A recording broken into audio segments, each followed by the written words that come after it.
girl gang, it's Dr. Joy here, and you are watching Delivering Joy in DTV. So today it's Well Woman Wednesday, and I want to talk to you guys about a serious problem in our country, and that is sexually transmitted infections. That's right, I said STIs, or sexually transmitted infections. Make sure you keep watching for some important information.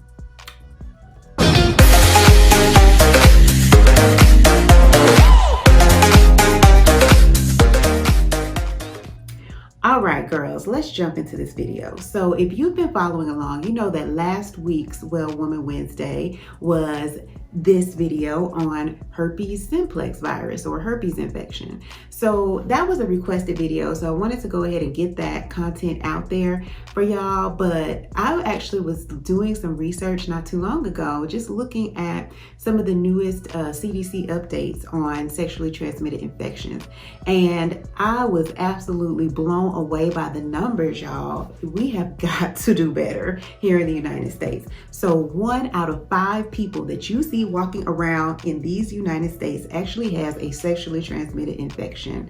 Blew me away. So that's like 68 million people. And we also saw an increase in the incidence of sexually transmitted infections in 2018. So whenever you're looking at data like from the CDC or the National Institutes of Health or some of these other large corporations, keep in mind that this data lags a few years behind. So usually it's going to be about 3 to 5 years behind, because they have to collect all this data from hospitals and clinics and insurance payers, and so they have to collect this from multiple sources, and then they can actually analyze the data. So the most current data that we have available is actually from 2018. So that's just a little side note. Now, in 2018, there were 26 million new sexually transmitted infections, and half of those, so about 13 million of those, were actually in young people ages 15 to 24.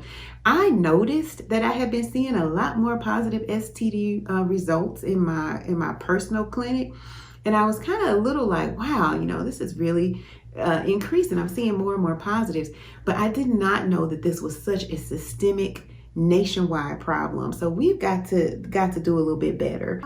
The United States of America spent $16 billion, with a B, billion dollars in 2018 treating sexually transmitted infections. So not only is this hitting us in our hearts, in our bodies, and in our wallets, but this is a real problem. So this is something that is on the agenda for the new Surgeon General to address, because we really do have a serious problem with sexually transmitted infections in the United States. So I wanted to just break down this picture for you. This talks about the prevalence and the incidence of sexually transmitted infections in the United States. So when we think about prevalence, we are thinking about how many people in the United States actually have this particular infection. So how many people have it? It could be that they got it, you know, recently, or they've had it for a while. And so we're looking at all the people who have it when we say prevalence. So prevalence means all the people. When we look at incidence, think initial. So these are people who just got it. So these are new infections. And so you can see on the slide here that we are seeing lots of people with sexually transmitted infections, but we also see that there are new infections that are coming along, and that lets us know that we're not doing the best job with our public health education, with testing, and also some of us just need to be a little bit more picky. So I wanted to show this to you. I'm going to be doing separate videos on each one of these, and as a matter of fact, we've already hit the high one, which is HPV, and I did that one last year, so I have it linked in the cards here, so you can check out human papillomavirus, or HPV. And then last week we did herpes virus, which is the second highest number of infections in the United States. So I'm going to be hitting each one of these that you see here on this slide, so that you understand what these infections look like, the treatment, and how to avoid them most specifically. So I'm going to give you my 3 P's for protection against sexually transmitted infections.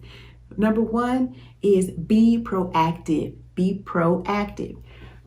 Proactivity means going and getting tested, knowing your status, having proactive conversations with your partners, because there are lots of studies that show that sometimes as women, we just pick the wrong partners, male or female, regardless of what your preference is. But there have been studies that have shown that especially women of color, Black women, may not have high risk sexual behaviors, meaning they have multiple partners at one time, or they have multiple lifetime partners, but they are more likely to pick people who have high risk sexual encounters. So that dude that you have heard about, it's probably true. So you may want to stay away from him. Number 2 is be picky. Be picky. And I put it out here. I don't make a secret of it.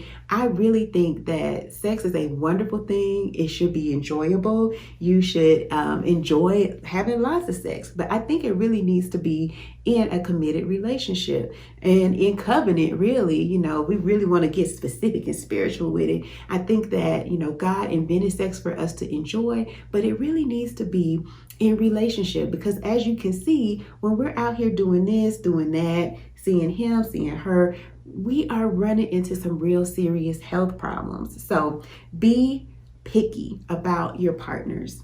The last one that I always say is be protected. So using condoms or a barrier method, definitely being careful about contraception if you're not trying to get pregnant, because you know what I always say, if you're not preventing pregnancy, you are planning pregnancy.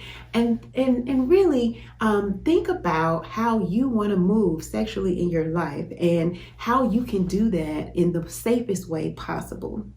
So, I wanted to talk about this a little bit as we prepare to really dive deep into all of these sexually transmitted infections going on around these United States.